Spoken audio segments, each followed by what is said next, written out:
Welcome to Good as Gold, hosted by Nick Grovich, a show dedicated to helping you understand precious metals and rare coins, how to avoid the pitfalls when buying, and how to understand the inner workings of the precious metals market. Call with your questions now. 602-324-1510. That's 602-324-1510. Or outside the Phoenix area at 800-293-5366. Now, here's the host of Good as Gold, Nick Grovich. Hi, Nick Grovich here with you. Today we're going to do something a little different. You know, I spend a lot of time trying to talk about specific coins in the marketplace, giving you a lot of warnings. I'm really sensitive to people losing money, not in the market, but losing it by overpaying or buying the wrong coins. But today I thought I'd do something a little lighter. I want to talk about some fun things. I get a lot of collectors who buy coins for fun. I mean, that's the whole point of coin collecting. And here at the station, we were talking about some of the crazy things that people call and ask for.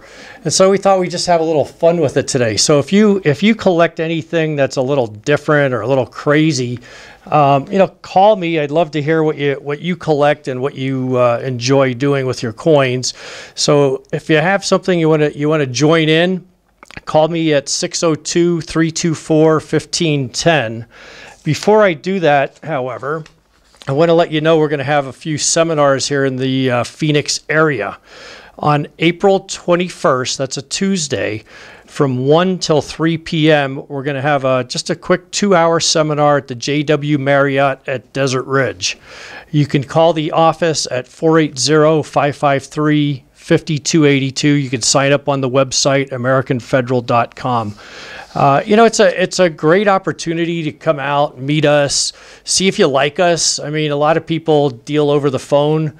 What I like about meeting people is, it's always nice to meet somebody face to face. You get a real feeling I get a good feeling for you, and maybe you get a good feeling about us. Maybe you don't. So maybe you don't like us and decide not to deal with us. That's okay too. But, you can ask questions. You can talk to us. You can bring coins along if you want. We can store them and insure them for you while they're there, or just bring a list of your coins. We can do a review. We do the CPR. That's the Coin Performance Review, and what that includes is I have charts of over 2,500 different coins and different grades that I've charted since 1999. The reason I did that is I used 1999 because that's when gold started moving.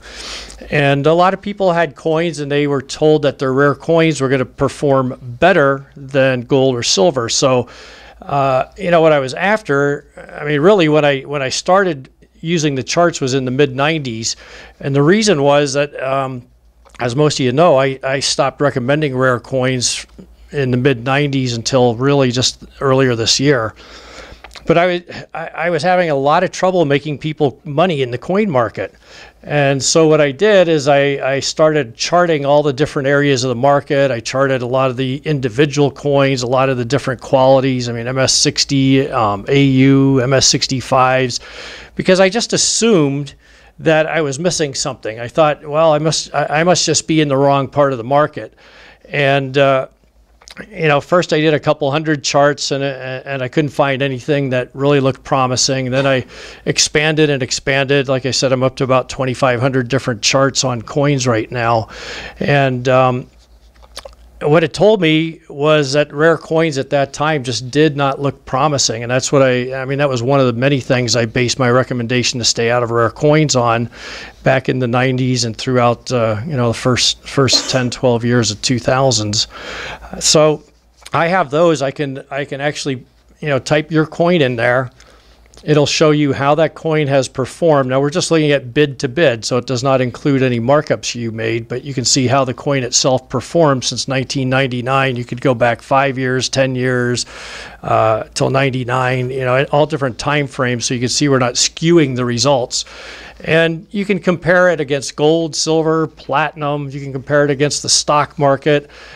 We can even compare one coin to another. So maybe you just like rare coins. You want to know if St. Gaudens did better than $20 Liberties. We can throw a chart up there and show you how one coin did compared to another. We can show $5 Indians compared to 2.5 Indians. We can show barber coins, just about any coin you have. We can have some type of representation and compare it. If you're just a collector and you want to try and see which coins did the best or which have the best potential, we can do that. We also have a program that it takes the results of the last 25 years and extrapolates them. Now, I'm not sure that's exactly correct, but it extrapolates it and shows that if the market continued as it has the last 25 years, maybe what you're looking at on your coins over the next 5 to 10 years. So, you can have a lot of fun with that. The nice thing about a seminar, you're under no obligation to do business. You're not going to have anybody sitting there trying to beat you on the head to buy something or sell something or do any kind of business. So it's a real low-key way you can come out. Hopefully we can teach you something that you didn't already know about coins. And every now and then I get somebody who shows up at the seminar and they want to debate me about what I say about coins, and I'm really happy to do that. I've had an offer out there in writing to some of the other dealers who really aren't very happy with me. I've made an offer that if anybody can prove me wrong, I'd pay them $5,000, and so far I've not given away a penny. So, are there coins that have done better? Yeah, there are a couple of coins that have done okay, but in general, if you're just buying random coins or common coins, like I said, come on out. We'll run a chart for you. We'll show you what's going on. Again, that's Tuesday, April 21st from 1 till 3 p.m. at the JW Marriott at Desert Ridge. We're also going to have a seminar May 19th. Now, this is getting out a little ways in Westbrook Village in Sun City. So if you're out on the west side of town, you can come by May 19th. That's a Wednesday. That's also 1 to 3. And again, call the office 480-553-5282 or visit the website americanfederal.com. You can sign up or get more information. And if you want to come to the seminars, we do require you to sign up in advance. We need to know how many people are there, and we like to know who's there because some people bring coins, and we just don't want people walking in off the street that we don't know. So that's it. If you have any questions about the seminars, call the office 480-553-5282. Gives you a great chance to come out and, I've been in the business for 35 years. I doubt you have a question that's going to stump me, but come on out and I'll share my expertise with you. And if you have coins that are ungraded, I'll look at those. I can tell you what I think the grade of the coin would be. I can submit them for professional grading with NGC or PCGS if that's what you want. Or, a lot of people show me coins just to find out if it's worth their time getting them graded. So, I'd love to have you join me at either of those seminars. We'll have a couple more coming up after that. So I wanted to talk about different things that people collect. Now there's the normal types of collecting, which are series collecting, which means, let's suppose you want to collect mercury dimes. The most common way of collecting is somebody will get, I don't know if people still get the blue books. They have these blue books. You push the coin in a little holder. But the series means you collect all of the mercury dimes. So you get one of each coin and each mint mark from 1916 to 1945. People do that with Morgan dollars, Buffalo nickels. Some people, the people that can afford it, do it with St. Gaudens, $10 Indians, $5 Indians. Although, today most of the coins are in PCGS or NGC holders. Another way of doing that is people will collect by date. So maybe they'll pick out a certain year. I have one client who loves the year 1853, and there's a lot of really rare coins made that year.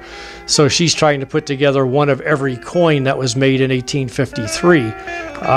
That's a set that's going to cost her into the hundreds of thousands of dollars, but once it's done, she'll have, that'll be a spectacular set. You can also do things like something I really like right now. You could collect all the proof barber coins. So you could put all 24 proof barber dimes or all 24 proof barber quarters or halves together. And there's a lot of other ways.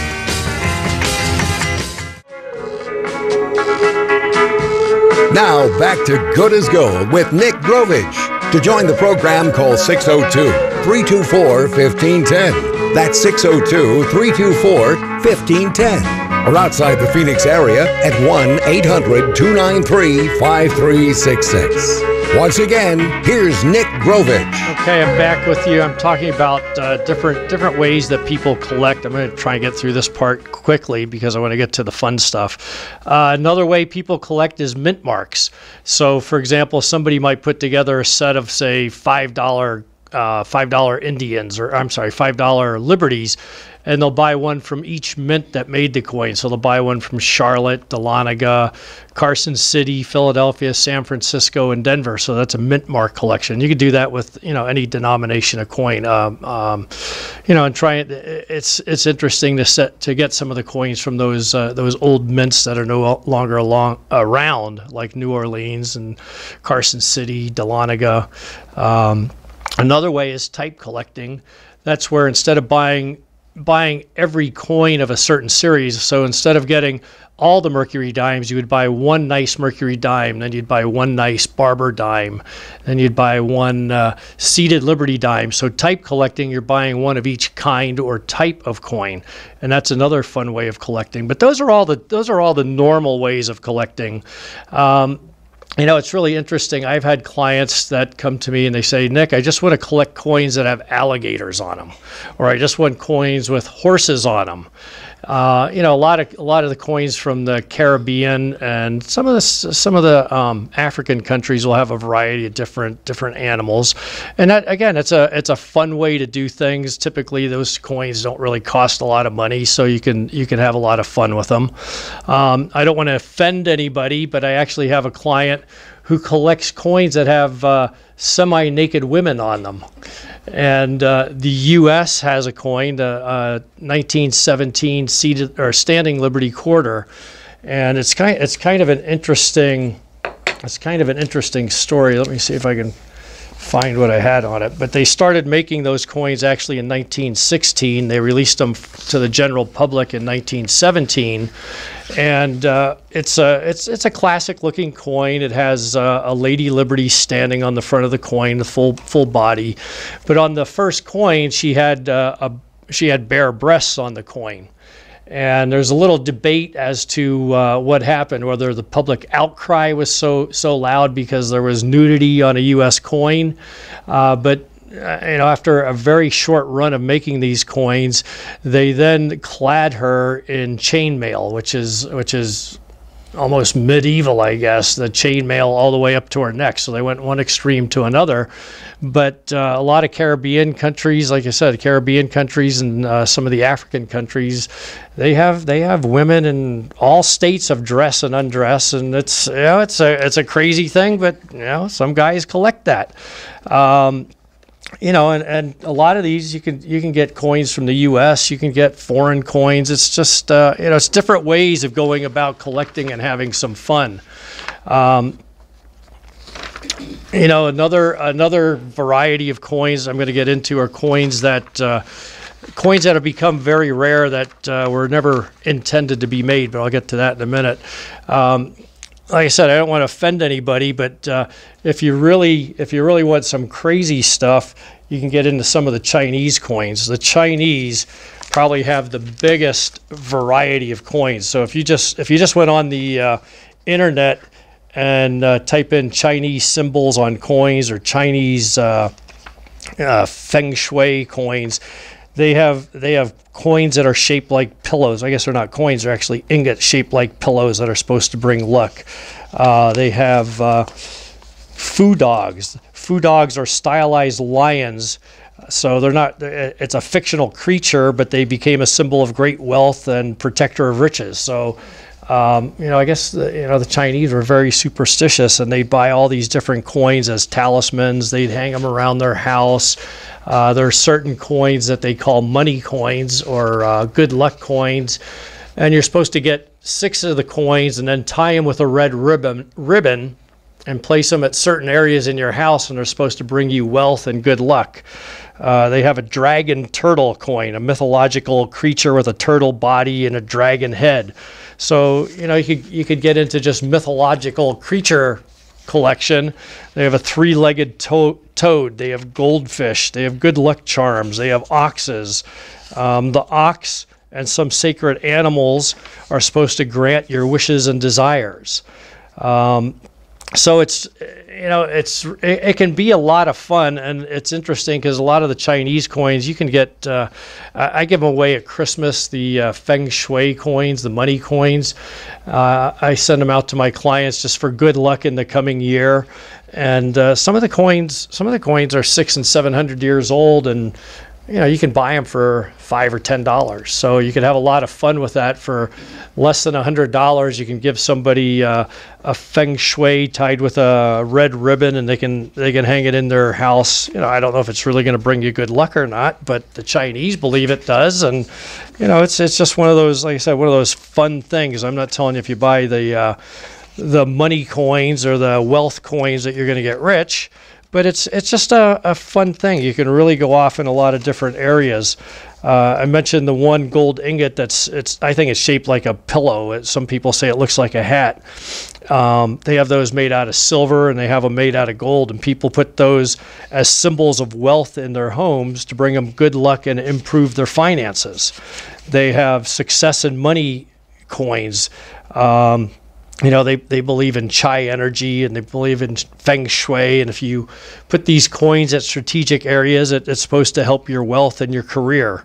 It's just like I said, if you want to have some fun, go on the internet and just bring up Feng Shui Chinese coins or anything similar to that. You'll get a whole printout of different coins. There's even one where they tell you to put Feng Shui coins in salt water to cure diseases. There's, it's just crazy all the different things they do with coins. And again, it's something, if you enjoy it, you can do that for very, very little money and have a lot of fun. You can go to coin shows and buy them yourself. You can probably call dealers who get this type of thing in. A lot of times you can even go to pawn shops, because most of the time they don't even know what the coins are, and they'll have them in a box that they'll sell for $1 a coin. So there's a lot of things you can do without getting into a lot of money. They even have one coin, I brought it in here, and it's the Kama Sutra coin. And I don't want to say too much about that coin, but if you look it up online, you'll get a big surprise. The Chinese were pretty erotic people, and it's a big coin. It's much bigger than a silver dollar, and they sell. I'm not trying to sell them. I don't have them to sell, but they sell for maybe $100, $150. You probably find them on eBay, and they had all types of tokens and. In the U.S., there are all types of different tokens that were made. During the Civil War, there was a shortage of coinage, so a lot of merchants would coin their own, we call them Civil War tokens.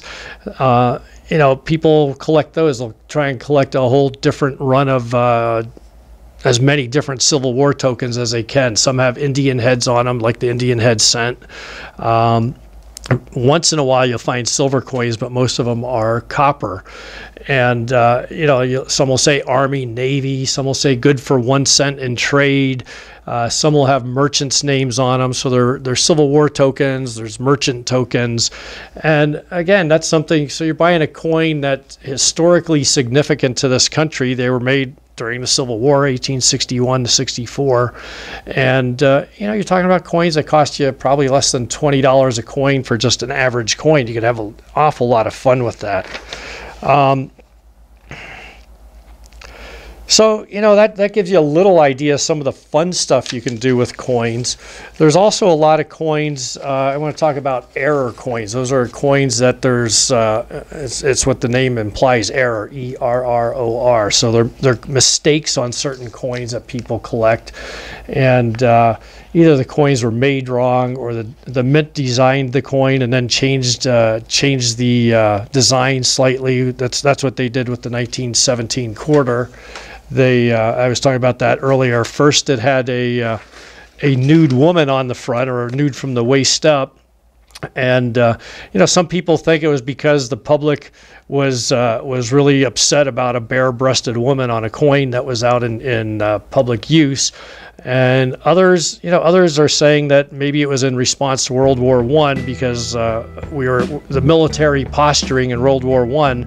Although that doesn't make as much sense to me, why they would worry about putting chainmail on a woman just because we were at war. But there's a lot of different theories about it. There's no right answer. And again, if you want to see that coin, you can go on the internet and just type in 1917 Standing Liberty Quarter. It's actually a very beautiful classic coin. Now back to Good as Gold with Nick Grovich. To join the program, call 602-324-1510. That's 602-324-1510. Or outside the Phoenix area at 1-800-293-5366. Once again, here's Nick Grovich. Nick Grovich back with you. I know somebody out there has to be collecting some kind of crazy coin collection. So, if you are, call in. I'd love to hear some other variations on what I'm talking about.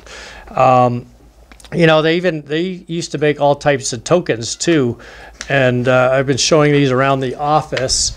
They're brothel coins, and one side says $3, good for all night, and then on the other side it'll say where it's from. I found coins from Yuma, from Prescott, from Honolulu. They're bigger than a silver dollar, and it's just a very thin copper coin. Interestingly, this is a little side note, for a long time the brothels used to charge $2 for a night of whatever at the brothels, and that's one of the reasons $2 bills never have been popular in this country, because if you had $2 bills, I guess that was probably back in the 20s or 30s, but if you had a $2 bill, they had a little stigma attached to them. Whether you're a man or a woman, you start spending a bunch of $2 bills, people would look at you a little funny. And that's one of the reasons, I don't think people realize that today, but that's one of the reasons that $2 bills just never circulated that well. So, there's just a lot of history involved in the different areas. You can buy currency too. For a while after Roosevelt closed down the banks, they issued currency on the different Federal Reserves, and so each Federal Reserve had to have a certain amount of silver or gold in storage for the paper currency. Paper used to just be a receipt for your gold. So instead of carrying around the silver dollar, you'd carry around a silver certificate, and so you could buy these old Federal Reserve notes, and it would actually tell you the Philadelphia Federal Reserve has your 5 silver dollars, or the Chicago Federal Reserve has your 5 silver dollars.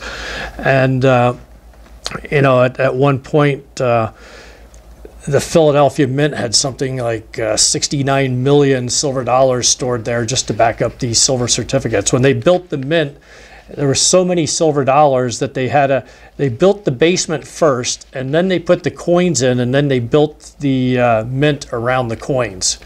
It's pretty. Like I said, it's really interesting when you get into some of these, some of the history of some of the coins, and that's really what coin collecting is all about.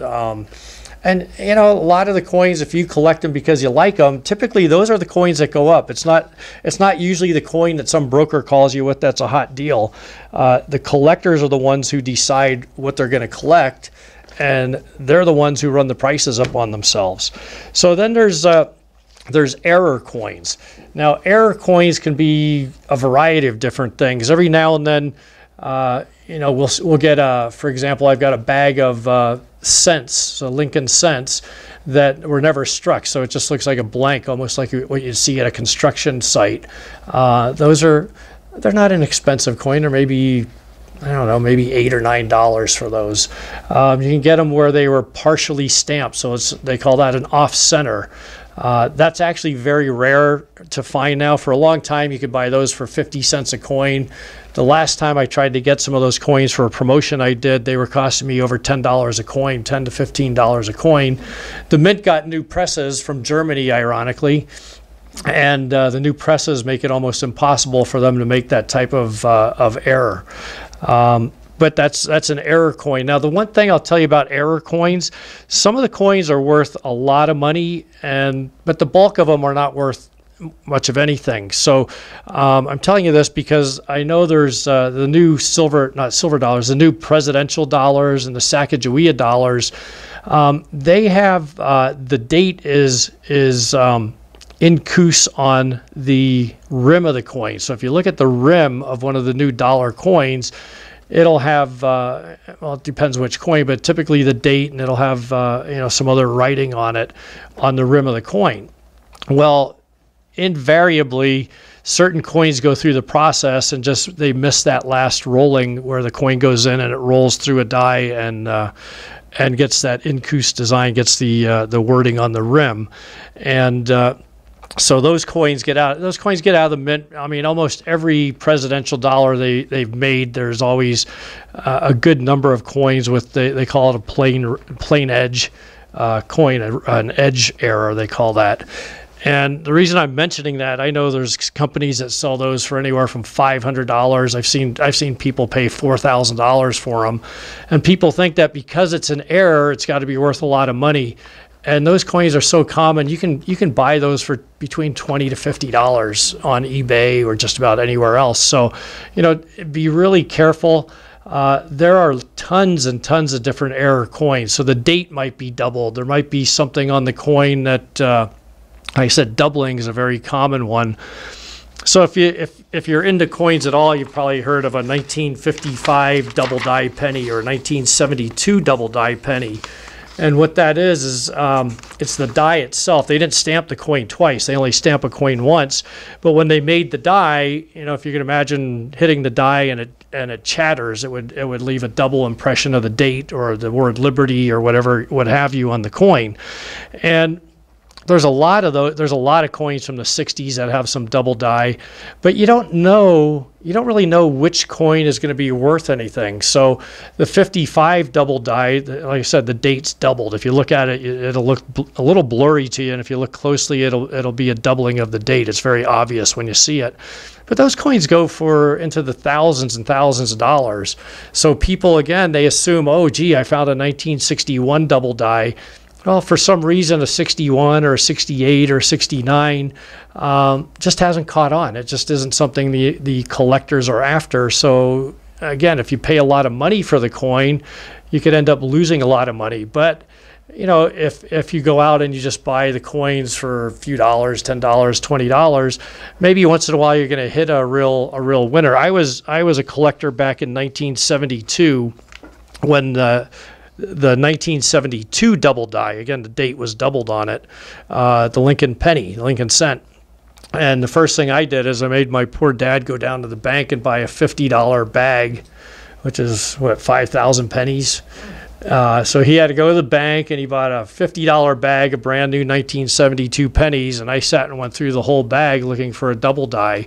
Now in 72, again, I can't tell you why that coin caught on, but they were selling right off the bat for $30 or $40, and nobody knew if it was going to catch on or not. So when they discover these errors, the first guy to discover it will report it and try and sell them for a big price, and nobody knows if it'll catch on or not. But the 72 is one that did catch on, and just an average coin goes for $200 or $300. So that's something you can even watch for and change. If you see a 1972 penny, take a close look at the date and see if it's doubled. If it is, you probably have a coin. Even if it's worn a little bit, you probably have a $100, $200 coin in your hands.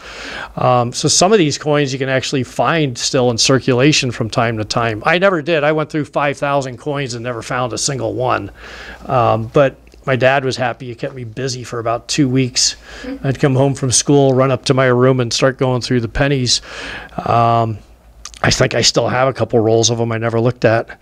So that's something too that you can watch for.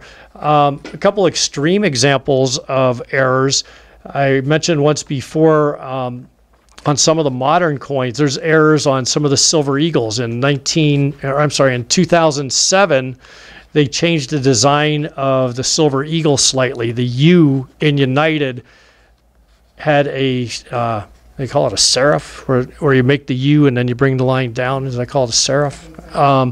So on some of the coins, they used the same U as 2007, and then some they had to, it was 2008 with the reverse of 2007.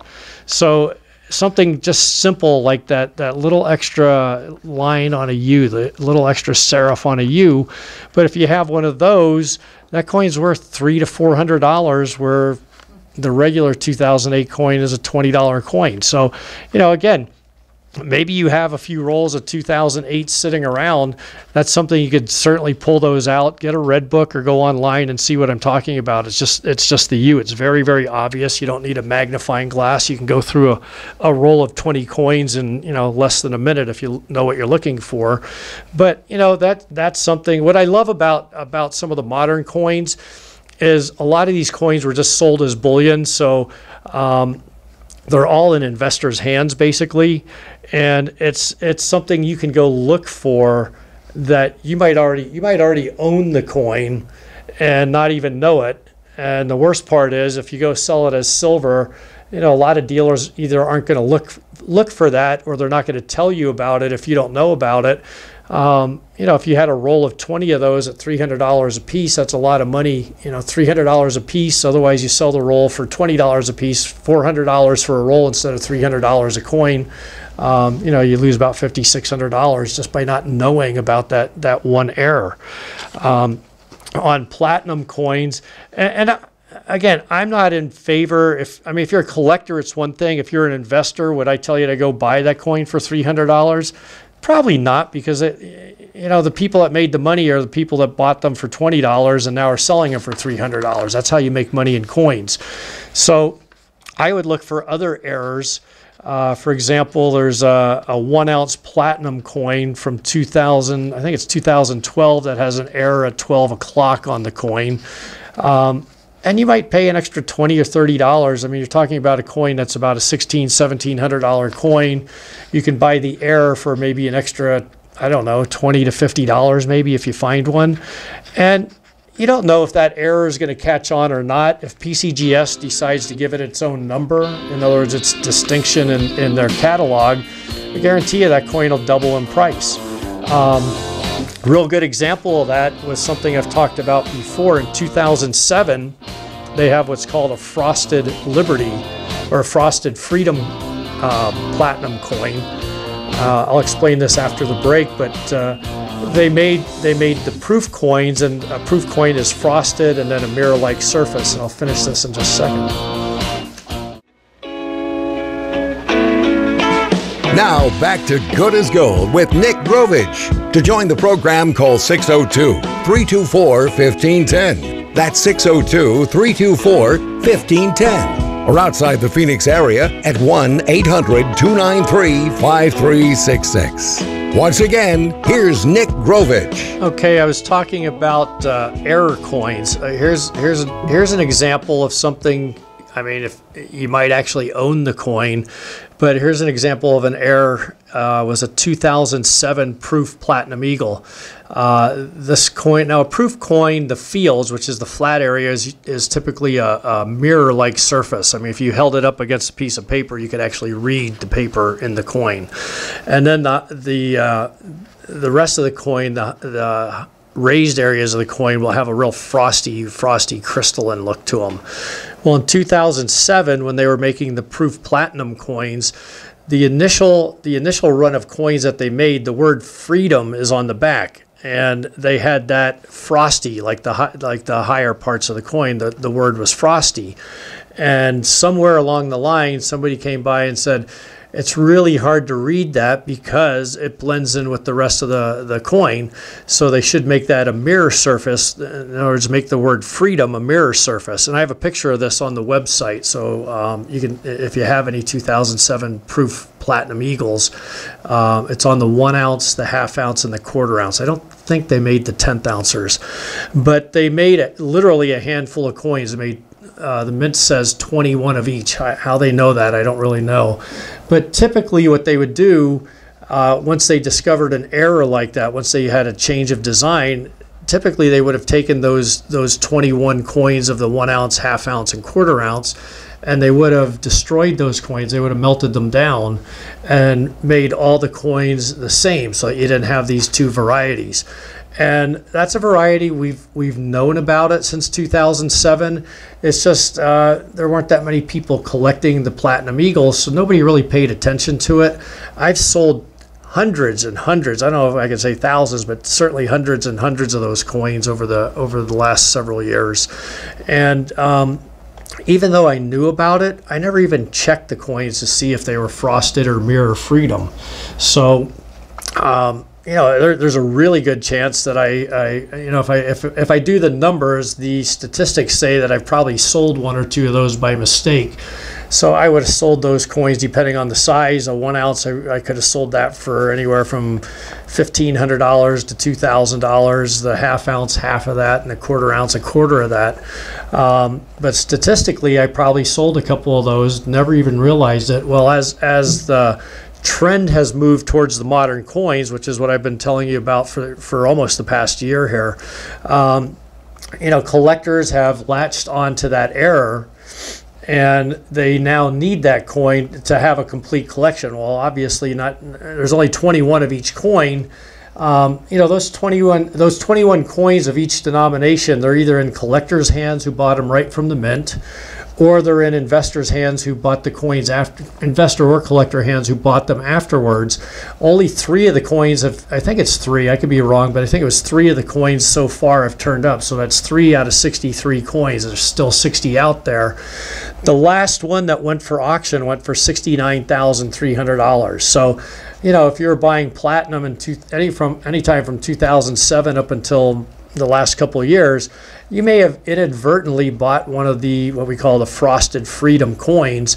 And like I said, I don't know if the next coin will go for $69,000 or $100,000 or $50,000. I don't know, but I can tell you the last quarter ounce coin. You're talking about, what's that? $350 worth of platinum sold for $69,300. So again, if you had known enough to look for those errors when no one else was really looking for them or no one really cared about them, that's a pretty nice profit, $300 or $400 for a $69,000 payoff. Again, if you have some of these eagles, it's worth going on the website, sending us a list of them. We can tell you what to look for. I did that in my preferred client newsletter last year, and we had hundreds and hundreds of people who made money last year in their coins simply because we told them what to look for. Even though gold was down. I was going to go into some other coins like the 1913 nickel and the 1894 S dime. Maybe I'll save that for next week. I wanted to talk a little bit about American Federal. We have a new program I want to talk about, and this is just getting off the ground, so you won't. I don't even think it's on the website yet. I'll get Jennifer to put it on there today, maybe. So it's our exclusive client program. Not to be confused with our preferred client program. And it's basically, this is a program we decided to start for larger investors. If you're spending $500,000 or more, and there's a lot of people who spend that kind of money in gold, silver, and rare coins, we have a program where we will charge you a 7% fee one time. I don't care if you're buying St. Gaudens, Morgan dollars, rare coins, proof gold eagles, regular gold eagles. It'll be a one-time charge, and then for the next 12 months, you can go in and out of your portfolio. So let's say you buy whatever number that comes out to in gold eagles. Gold goes up $100. You want to sell out, we'll sell it out. We won't charge you a fee or a commission. You want to buy back, it drops down, you want to buy back in. We'll do that for a full year for no additional commission. It's a 7% one time per year. And just give you an example of what that means to you. Here's a really, really good example. I have a gentleman here in town who spent $800,000, and he bought proof gold eagles from one of the big marketers, the big dealers, and he paid $2,300 a coin. So he ended up with 348 coins. With my program at 7%. He would have got 533 coins. That's a huge difference. For 348 compared to 533, you can do the math in your head. Gold goes up $100. He's in a profit on the 533. On the 348, he needs 3 times that just to break even. So here's a case where he would have. I didn't figure out the percentage, but it's a pretty large percentage. It looks like that's close to 50% more coins just by being in the exclusive client program. Another example, if you're buying St. Gaudens. Now, I'm not a huge fan of St. Gaudens. A lot of people love to buy them because they think the premium's low. The problem is the premium is low on St. Gaudens right now. Historically, an MS63 St. Gauden, 20 years ago, they went for twice the price of gold. Today, they go for 15 to 20% over the price of gold. But if you'd put $500,000 into those, you'd end up from the average dealer, you're going to end up with 200 to 250 coins. Using my 7% program, you'd end up with 317 coins. So you have a much smaller break-even point on those. And I'll give you an example. I actually sold a bunch of these coins just 2 months ago at the 7%. I got a couple hundred coins in. I didn't tell people to buy them. I just offered them on my preferred client program. I sold them for $1,398, and today those coins cost me $1,475. So, those clients who bought those coins at that lower markup, they were able to buy it and actually play the premium game. What's crazy to me is dealers will tell you about the low premiums on some of these coins, and again, the premium is the price you pay over the value of the gold in the coin, but then they tack on 20 or 30 or 40%, and all of a sudden you're not paying a low premium anymore. So the premium plays, it doesn't work when you're paying a dealer 20 or 30%.